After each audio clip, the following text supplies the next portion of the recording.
Hello friends, once again welcome back to my channel. आज के इस वीडियो में हम डिस्कस कर रहे हैं weighted average cost of capital. बड़ा ही इंपॉर्टेंट टॉपिक है जो एग्जाम में पूछा जाता है। और आज के इस शॉर्ट वीडियो में हम डिस्कस करेंगे मीनिंग ऑफ वैक, वैक का फॉर्मूला, इसके कंपोनेंट्स और एक शॉर्ट न्यूमेरिकल, जिससे आप इस कॉन्सेप्ट को और अच्छे से गहराई से समझ पाएंगे, क्लैरिटी बढ़ेगी। देखिए क्या होता है meaning weighted average cost of capital का। ये जो वैक है ये होता है average cost of all sources of finance used by the company. आप जहां जहां से पैसा यूज कर रहे हैं, इक्विटी से, प्रेफरेंस से, डेट से, अगर इन सब की कॉस्ट को मैं एवरेज कर दूं, उसको मैं बोलूंगी weighted average cost of capital. अब यहाँ वेटेड का क्या रेफरेंस है मैं आपको फॉर्मूले में समझाती हूँ। It shows the minimum return, ये इसका की वर्ड है, याद रखेंगे। अगर ये थ्योरी में 1 मार्कर एग्जाम में एमसीक्यू में पूछा जाए तो मिनिमम रिटर्न आ जाएगा और आपको पहचानना है कि मिनिमम रिटर्न क्या होता है, वैक होता है। Minimum return a company must earn to satisfy, कितना वो क्यों अर्न करना है मिनिमम, ताकि हम अपने जो इन्वेस्टर्स हैं या फिर लेंडर्स हैं उनको सेटिस्फाई कर सकें, उनको रिटर्न प्रोवाइड कर सकें। अब इसका फॉर्मूला देखिए, वैक का फॉर्मूला क्या है। यहाँ पर इसके डिनोटेशन भी दी हुई है कि ये क्या डिनोट करता है। ई है यहाँ पर इक्विटी, वी है यहाँ पर टोटल कैपिटल, या इसको हम वैल्यू ऑफ फर्म भी बोल सकते हैं। वैल्यू ऑफ फर्म का मतलब फर्म में कितना पैसा लगा हुआ है डेट और इक्विटी दोनों से मिलाकर। तो equity upon value of firm multiplied by cost of equity. Equity की कितनी कॉस्ट है प्लस डेट कितना है, टोटल वैल्यू ऑफ फर्म कितना है, इनटू कॉस्ट ऑफ डेट। अब आप यहाँ पर देखिए, मैंने आपको कहा था कि मैं जो वेट है उसका रेलिवेंस आपको बताऊंगी फॉर्मूला में। देखिए यहाँ पर हम सिंपली एवरेज नहीं निकाल रहे हैं, हम यहाँ वेटेड एवरेज निकाल रहे हैं। और ये वेटेड का मतलब है weight of the fund. Weight का मतलब है टोटल कितना पैसा बिजनेस में लगा हुआ है और उसके रिस्पेक्ट में वो सोर्स कितना अपनी वैल्यू कैरी करता है। फॉर एग्जाम्पल, आपके फर्म में टोटल पैसा 5 लाख लगा हुआ है और उसमें से आपने डेट लिया हुआ है 2 लाख, तो यहाँ पे डेट की वेट क्या हो गई फर्म में, 2 लाख बटे 5 लाख, ये इसका वेट है। तभी हम बोल रहे हैं weighted average cost of capital. Correct, तो आपको वेट समझ आया, हम उसके रिस्पेक्टिव वेट से एवरेज निकालेंगे। करेक्ट, ये चीजें डिनोशंस मैंने आपको क्लियर किया है। आगे बढ़ते हैं, सीधा प्रैक्टिकल प्रॉब्लम आपके सामने आ चुकी है। अब if the cost of equity, share and cost of debt is 20% and 12% respectively, and the debt equity ratio, ये ratio आपको given है 0.6 assumed है, 0.6 है, इसका मतलब 0.6:1 है।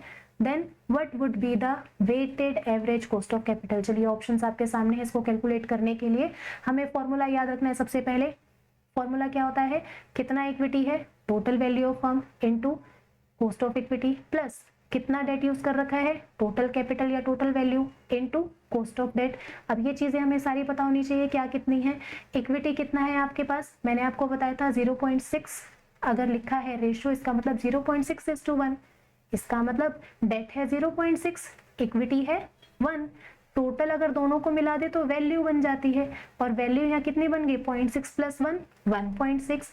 आई होप ये आपको पोर्शन क्लियर है। अगर ये क्लियर हो जाता है तो आधी से ज्यादा प्रॉब्लम तो यही सॉल्व हो जाती है, नहीं तो क्वेश्चन में कंफ्यूजन और गलतियां।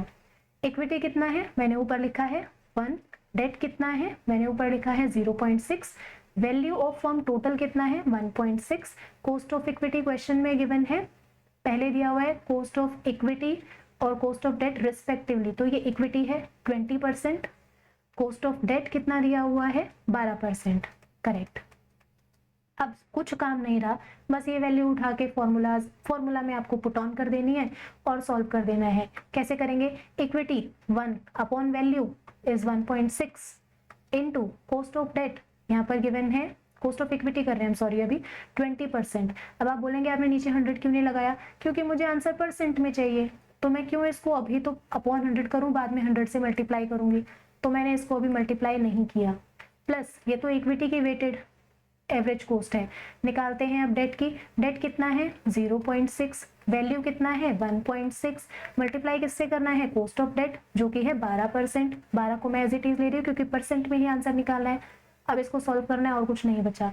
देखिए अगर मैं इसकी 0 हटा दूं तो ये ऊपर जाएगा 1 0, डेसिमल हटाने पर 4 से काटेंगे, 4 बार में 4 चौक 16, ये 5 बार में 4 पंजे 20, 2 से काटेंगे 2 दूनी 4, 2 पंजे 10, क्या बचा यहाँ पर पहले वाले ब्रैकेट में, ऊपर 5 और 5, 5 गुना 5 25 बटे में 2 है, प्लस यहाँ सॉल्व करते हैं, ये डेसिमल से हमारा ये डेसिमल कैंसिल आउट हो जाएगा, 4 चौक 16, 4 तिया 12, 2 से काटेंगे, 2 दूनी 4, 2 तिया 6 और नहीं कट सकता, तो इस ब्रैकेट से क्या निकल के आया, 3 तिया 9 बटे में 2।